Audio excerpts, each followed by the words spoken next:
I'm Wendy Zukerman, and you're listening to Science Versus from Gimlet. Today is our last episode of the season. That's right. You'll have to get your kicks on Route 66 from now on. But to send you off, we've got a banger of an episode as we take a stroll down Nightmare on Science Street.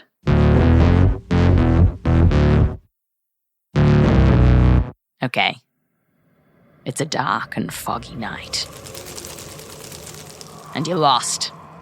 There's no way out of this podcast.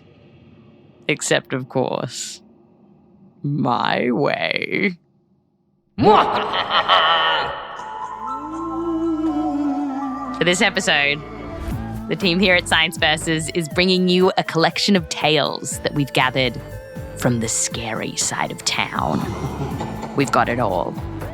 There's a nightmare in the ocean, a nightmare on land, a nightmare in your mind. There are stories of facing foes, taming terrors. There's even an adorable Labrador, a puppy. So spark up your Bunsen burners and step with me into the shadows. Nightmare on Science Street is coming up.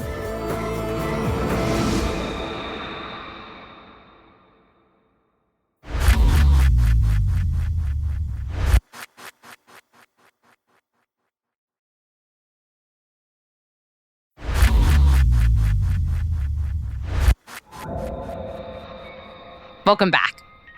All right, so listen closely. Our first tale about a nightmare on Science Street comes from producer Meryl Horn.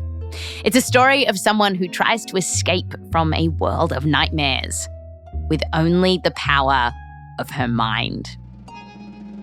Meryl takes it from here. So I want you to meet Julia. She's German, and by day, she lives a pretty wholesome life. She loves to garden and hike, and she teaches yoga. But at night, things get darker. As long as I can remember, even when I was a teenager or younger as a kid, I've had nightmares. She doesn't really get recurring nightmares. Every time it'll be something different. Sometimes it's just a creepy dream.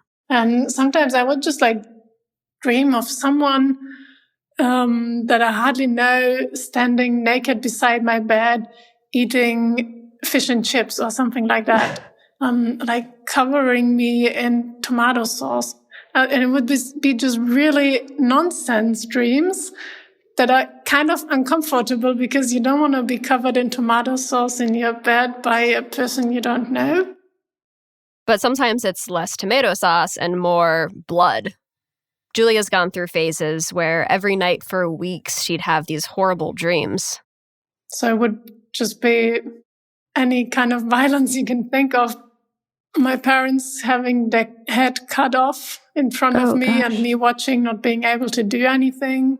For sometimes a bad thing would happen and then I would be the violent person, like killing someone with a knife or something like that.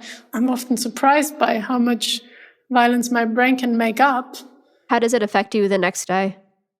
Sometimes I would just wake up being all shaky or being completely wet in my face because I've been crying for a long time while dreaming. Oh my gosh. But that's not the worst part. The worst part is that I would be still kind of anxious and still, because there's so much emotion in the dream, and I would carry them throughout the day. Just having this feeling of the world is bad and cruel and horrible things exist. For a lot of people who get nightmares, it's related to post-traumatic stress disorder, or PTSD. There's also been an uptick in nightmares during the pandemic. But for Julia, who's had them for ages and doesn't have PTSD, she doesn't know where her nightmares come from. And actually, nobody really knows. Scientists have been arguing about why people get dreams for decades. Freud was like, maybe dreams are a portal to the unconscious. And that umbrella in your dreams, it's a penis. And others are like, we've got it. Our brains are computers, and our dreams are just noise, like a static that flickers at night. But the thing that makes sense to Julia is this idea that dreams just pluck out things from our daily lives, because she's noticed that her brain just tends to latch on to any little hint of violence that she sees. If I watch a movie with someone being beaten up, it's pretty likely that I will have that dream following that. So that I stopped quite early. I haven't watched violent movies in 10 years probably. Yeah, no Stranger Things for her. And this helped a little, but it didn't really stop the nightmares. One day a few years ago, she was telling her friend about all of this, and this friend was actually a grad student in neuroscience. And she told Julia, "Did you know there's a therapy to cure you from nightmares?" And I was like, "What? Are you serious? I've never heard of this, but this sounds exactly like what I need." The therapy that Julia's friend told her about is based on this wild idea that's been around since at least the 80s, that you can change what you dream about when you're asleep by changing what you think about when you're awake. It's called imagery rehearsal therapy. So this is what Julia had to do. Her therapist told her, step 1, pick a nightmare. Step 2, flip the script. Rewrite your nightmare into a happier story. And then step 3, you tell yourself that happier version of your dream over and over again while you're awake. So first, Julia picked out a nightmare that she's had. In the dream, Julia and her best friend were walking along this city in southern Spain. There are beautiful old houses, balconies, orange trees. But then things take a turn. Bombs would drop on the buildings next to us, and there were just many people on the street being hurt, and we were just running randomly around and trying to escape, but couldn't. So in her nightmare, this little city turned into a war zone that Julia and her friend were trapped in. But then Julia reimagined it, changing up the story entirely. Her therapist told her to include lots of little sensory details, smells and tastes. So here's what she came up with. It started the same, walking in the city in Spain. Instead of bombs dropping, it would be us just walking around and then going further, hiking to a beautiful park, sitting down, smelling some flowers, looking at the trees. There would be warm wind in my face. I think we got some mangoes, some fresh mangoes, and kids would be playing on the street.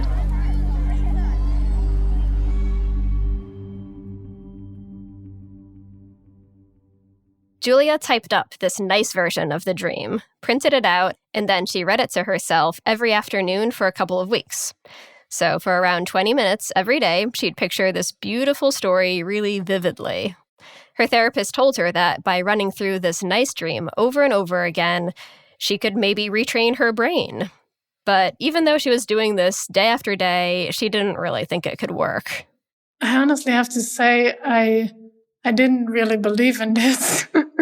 I thought it just sounds too simple for such a big thing. Then I thought it can't be true, can't work, no way. But weirdly, her nightmares started dropping off right away. On most nights, she'd go to bed and no bombs. After that, for a really long time, I didn't have any nightmares. So yeah, this worked for other bad dreams too, not just that one in Spain that she had practiced on. That training had taught her brain that she wasn't powerless against her nightmares. She could get out of them. And she was running wild with this new superpower. It was really fascinating because I still had the beginnings of nightmares. So I would still walk down an empty street at night and someone would be following me. But then, after doing this therapy, the dream would turn into something nice. So I could really watch my brain turning the beginning of a nightmare into a good story. And then it would end the person just running because he needs to catch a bus or because I lost something and he wants to bring it to me or something like that.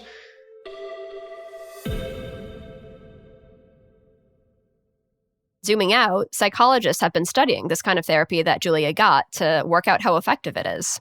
Some studies, like one that tried it on Vietnam War vets, found that it didn't work at all. But then other studies are finding that it really works, helping 70% of people who do it.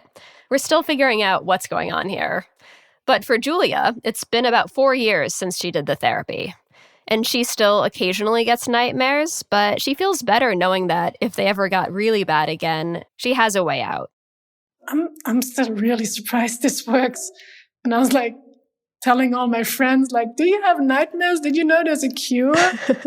I also, on the other side, have really, really beautiful dreams sometimes. Oh, really? Like what? Just like walking around the forest and being the happiest person in the world. Or I really often dream about being madly in love. Really? Recently, I had a dream. It was not a special dream, just walking around somewhere. But then there would be really loud music of the Backstreet Boys, and everyone would be dancing.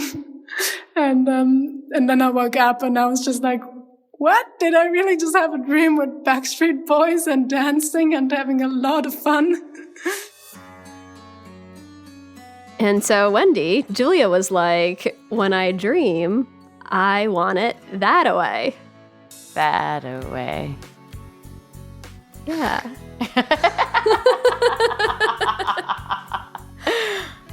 Can you tell me why? Because they were so nice.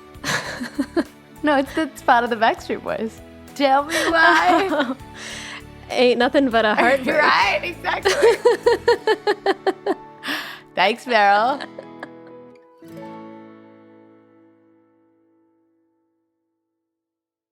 Our second story for today takes us far away from the nightmares in our head, but to a scientist who's living inside a nightmare.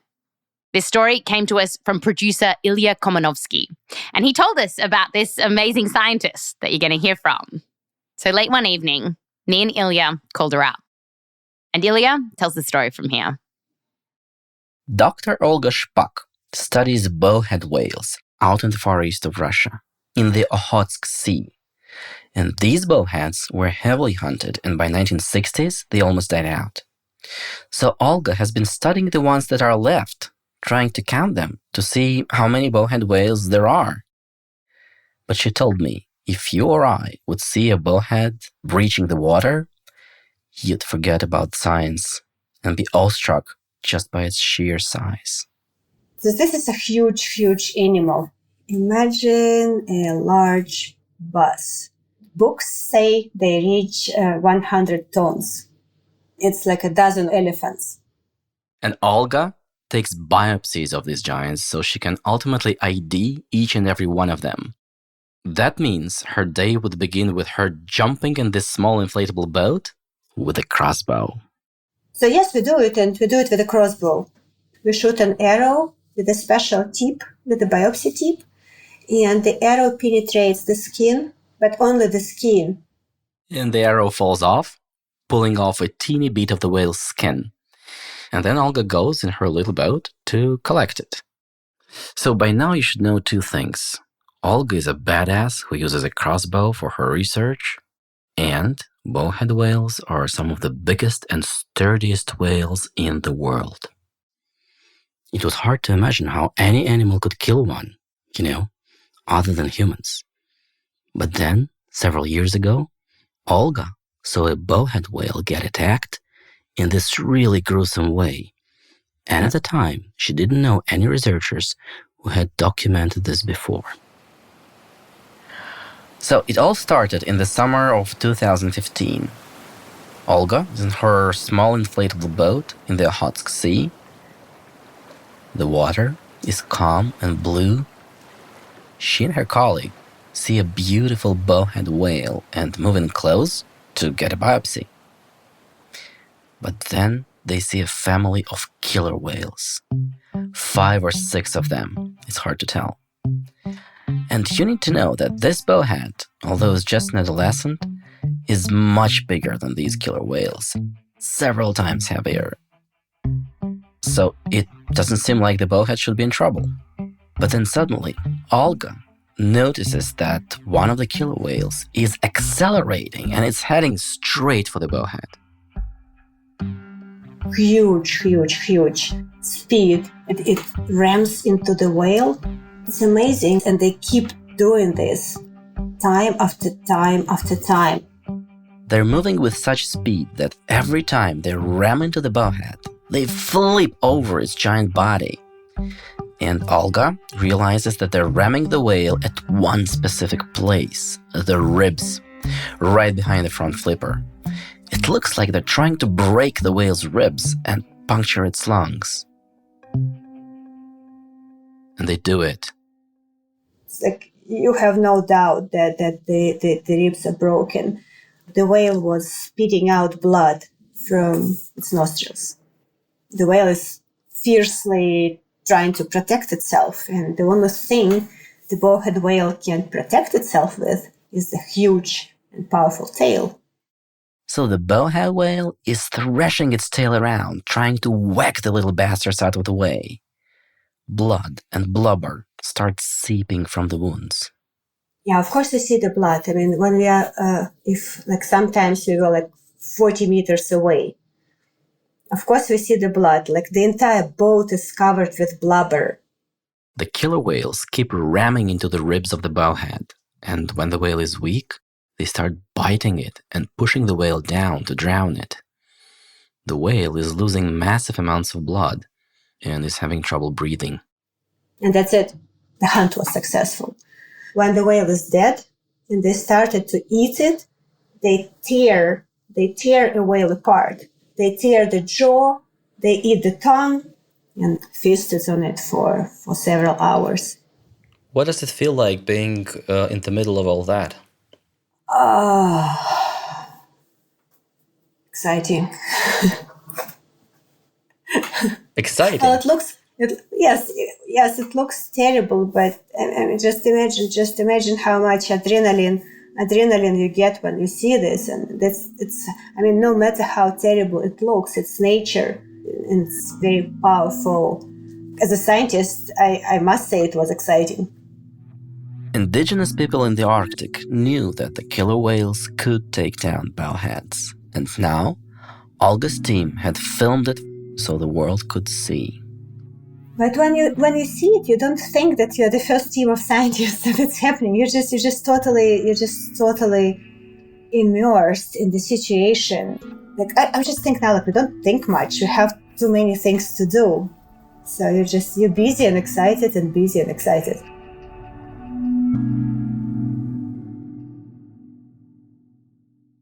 When Olga told Wendy and me this whole saga of the whale attack, it was late where she was. Past midnight. So, hold on, I lost my thought. It's Ilya. I can't pronounce it. Okay. You're doing great. Yeah, just. The Zoom cut out entirely at one point. Signal. Yeah, Olga, can you hear us? Olga. And I talked to Wendy about Olga. But yeah, she looks very tired. I mean, I haven't seen her in a month or so. She's much, much more tired. It's, I can only imagine what she's been through during that month. Yeah. None of what we spoke about so far was anywhere near a nightmare for Olga. She's a scientist, and she was excited to be in the middle of killer whales doing their kill. But now she's living her worst nightmare. Olga is Ukrainian. She's from Kharkiv, a large Ukrainian city near the Russian border. And for months now, it's been under heavy attack by Russia. A few days before the war began, in February, Olga was in Russia, in Moscow. That's where she worked at a scientific institute, and that's where she studied the whales for years. When she got back on the Zoom, we stopped talking about the whales and started talking about what's been happening. So I lived and worked in Russia, and I loved my work. I loved people I worked with in Russia. And then in late February, I started to worry I started to worry about the situation.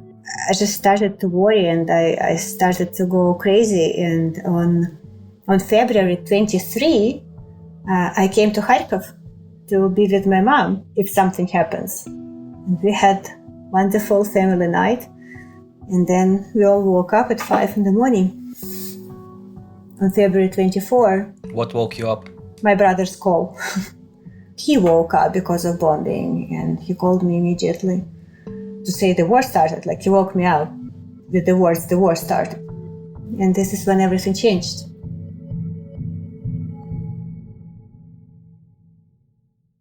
And now, Olga is a volunteer in Kharkiv, organizing food and medicine, anything she can. Like a couple of weeks ago, a friend of Olga's came to her. He brought pizzas. He brought a full car of pizzas. And he calls me and he says, I have a full car of pizzas, but I will only give them to children. So your task is to find a place where about 40, 50 children are concentrated. I'm like, okay. So she asked around and found out that lots of kids were hiding inside the metro station, like in a bomb shelter. So me and him, we together came down to that metro station. We were giving out pizzas to children. That was such a touching event because, first of all, when we came down there, we found children playing football underground. They had their new normal. And it's amazing to see this adaptation. Screaming, playing. As soon as the word pizza was pronounced, they were like ants. They started to come from all the places. But Olga says this was a rare moment of joy. Most days, it's just horrific. There's so many people being killed. You just can't imagine what's happening here. It's too devastating. To just distract yourself, or have you ever in the last months now been thinking about whales in your old work, or you just can't? Honestly, no. To be honest, I get so tired. I simply my colleagues still send me emails, and the work hasn't stopped. I just whales, there's no space for whales. Besides, I don't think that the whales will feel worse without me, at least for a couple of months. So they can survive just fine. Everything changed in my life on February 24. So I hope to be back to science, but to be honest, now I'm not even sure I will be, and I definitely don't know when I will be. Since we spoke, Kharkiv has continued to be hit by Russian rockets. And just a few days ago, Olga buried her first family member. Her cousin Anna was born the same year as Olga, and she died on the battlefield in Ukraine. And no one knows when this nightmare will end.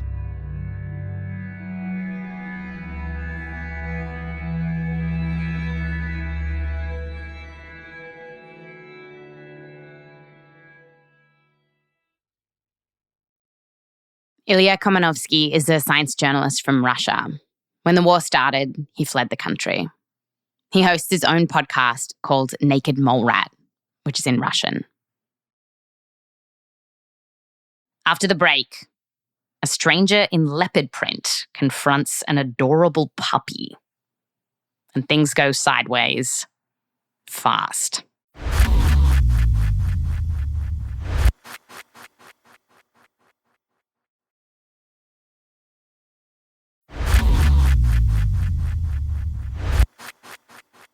Welcome back. We have one final tale to spin for you. And for this, we're going to talk to my mother-in-law. Hello. Hi, Margot. Hi, Wendy. This is Margot, and we're here to talk about something that happened to her dog. They both live in Sydney, Australia. And Margot told me about the first day that she picked up little Luna from a batch of golden Labrador pups. And that was just gorgeous. There were all these beautiful roly-poly golden darlings, indistinguishable. She took puppy Luna home, and Luna did as puppies do. Well, she really liked chasing balls. Classic. It's a classic. Yeah, it is. Yeah, it is. Just hang out with you and be charming. It's so cute. They're very cute. Luna quickly became part of the pack, following Margot and the family around everywhere, carrying her little teddy in her mouth as she went. She loved to romp and play outside. But then, one day, she started acting a little bit odd. Like, there's this ramp into the backyard at Margot's place. But Luna didn't want to walk down it. It just seemed really odd that she wouldn't go down. She seemed a little bit weak in the back legs, maybe. And then spunky little Luna lost all her spark. The tail stopped wagging. I thought, this is really serious. So Margot took Luna to the vet. And at first they said, we can't see anything wrong. Just keep an eye on her. So Margot did. And Luna got worse. She took her back to the vet, to a different doctor. She had some suspicions and she gave Luna a very thorough examination and prodded around on her joints in her spine and hips. And she said, I think it might be rat lungworm. Rat lungworm. That's what I said. Had you ever heard of rat lungworm before? No, I was really horrified. What? It sounded so horrible. Rat lungworm. It's a small, clear, parasitic worm. But it got into puppy Luna. How? Well, the vet told Margot that Luna probably ate something that was infested with these parasites. And immediately an image popped into Margot's head. It was just a few days before little Luna got sick. Margot had stepped out into the yard. And I saw her little puppy Luna and she was chewing something and I saw half a slug on the grass and I thought, oh, she's eating a slug, and thought nothing of it. They're called leopard slugs and they have like this leopard pattern, sometimes on all of them and sometimes from the waist down. Like a little dress. Leopard pants. And these leopard slugs are actually an invasive species that came to Australia from Europe. And they could be massive, like 8 inches long. Margot says it's about the size of a fat asparagus. Oh, goodness. So when Luna ate half, that's quite a lot of a slug. Yeah. And I had no idea this was a risk to her. And it was a risk, because hiding in the little pants of that slug was this rat lungworm parasite, which ended up wreaking all kinds of havoc on Luna. So what did her symptoms become? Oh, she got really weak. She could barely walk. She was very, very floppy and incontinent. It was heartbreaking. It was about 2 weeks of 24-hour nursing her. One of us slept with her in the night and, yeah, poor little thing. She was so sick. Luna became paralysed from her waist down. And so we wanted to know why. Like, what's the science behind this freaky parasite? So for now, we're going to leave little Luna, and spoiler alert, she's going to be okay. And producer Michelle Dang is going to get to the bottom of this rat lungworm. Yeah, all these ideas were swirling around. Rat, lung, worm, but then also slugs? It was like someone was picking a bunch of words out of a hat.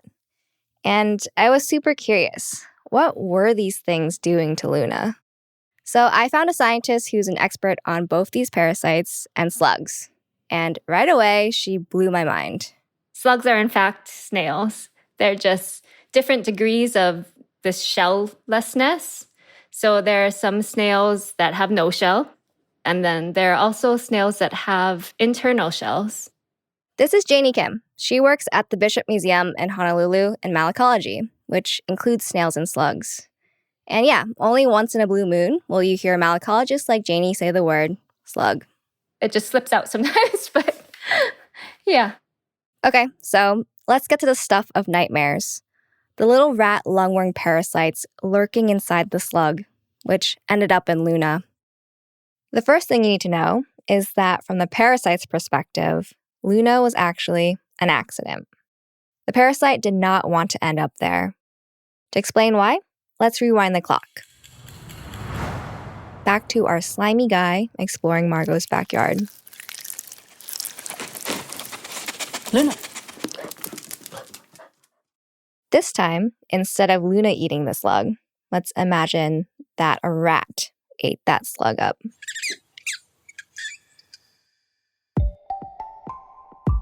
The parasite has a happy little life cycle inside this rat.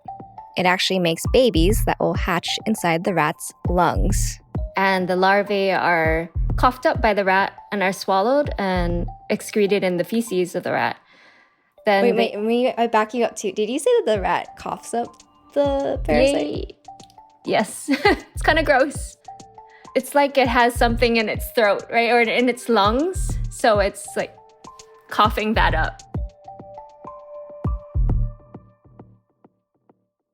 Yeah, the rat coughs the parasite up, just enough to be swallowed. And then they get pooped out into a fresh turd, which the slug comes along and eats.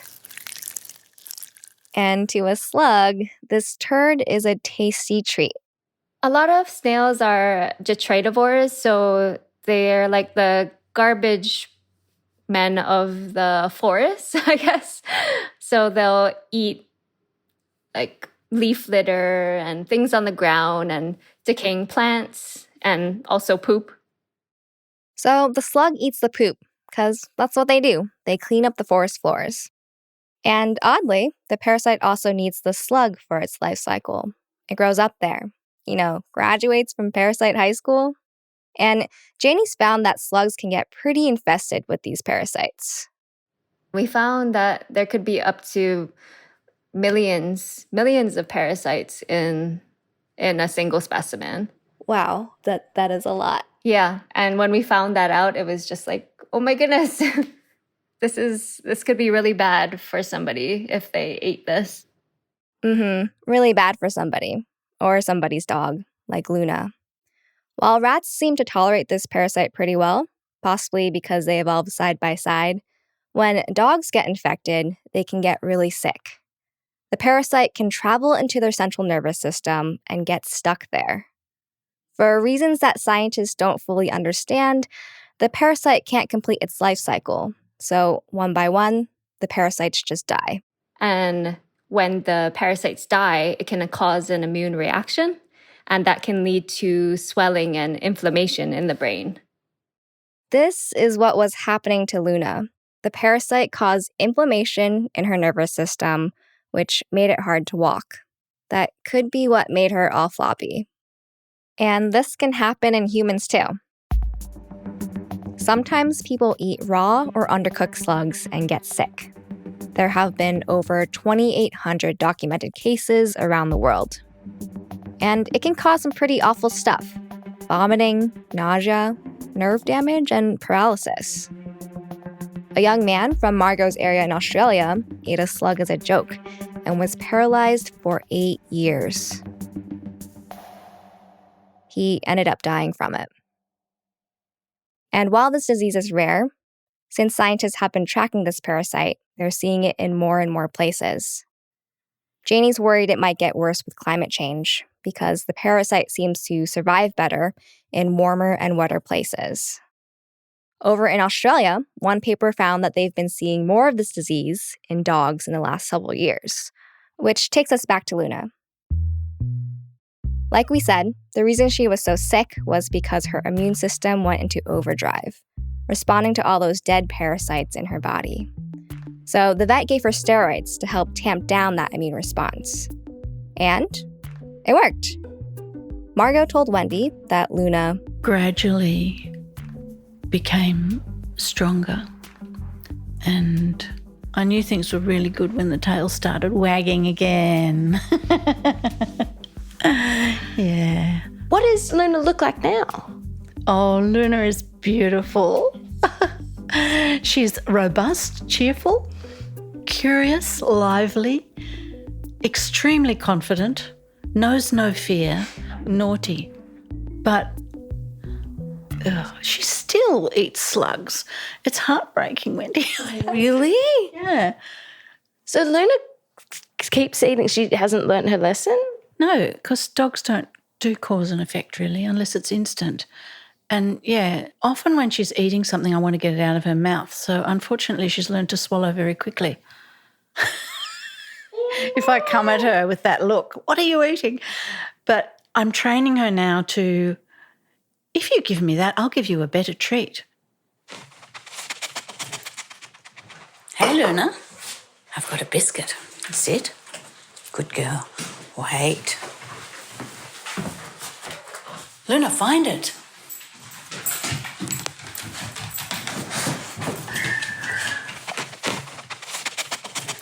You found a good girl.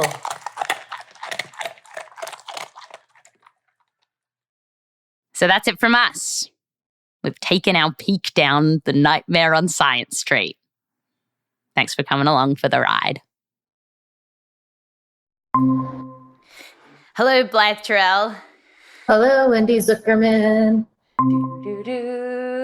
Rose Rimler's here. Hello. Hey, Meryl Horn. Hi, Wendy.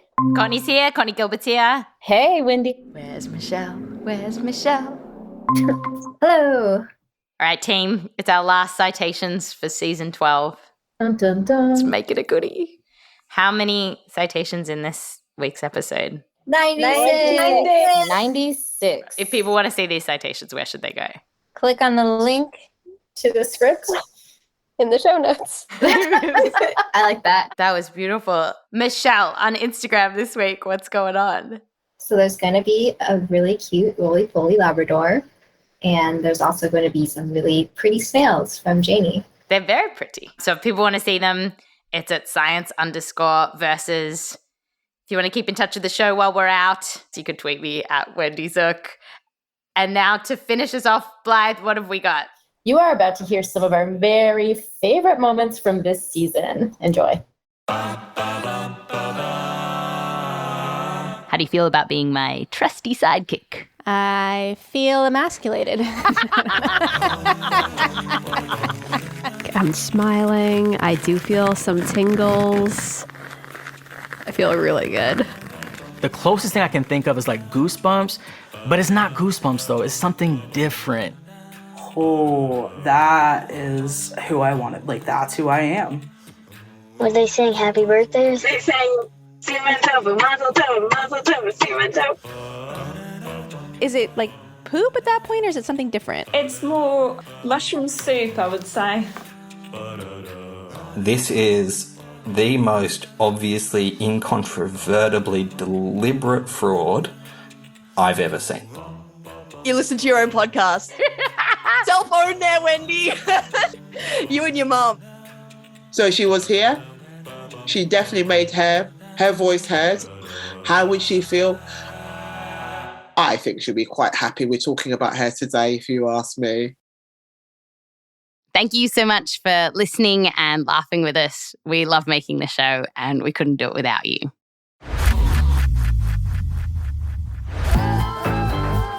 This episode was produced by me, Wendy Zukerman, Michelle Dang, Meryl Horn, Ilya Kolmanovsky, and Rose Rimler. Extra help from Courtney Gilbert. We're edited by Blythe Terrell. I'm the executive producer. Fact-checking by Diane Kelly. Mix and sound design by Bumi Hidaka.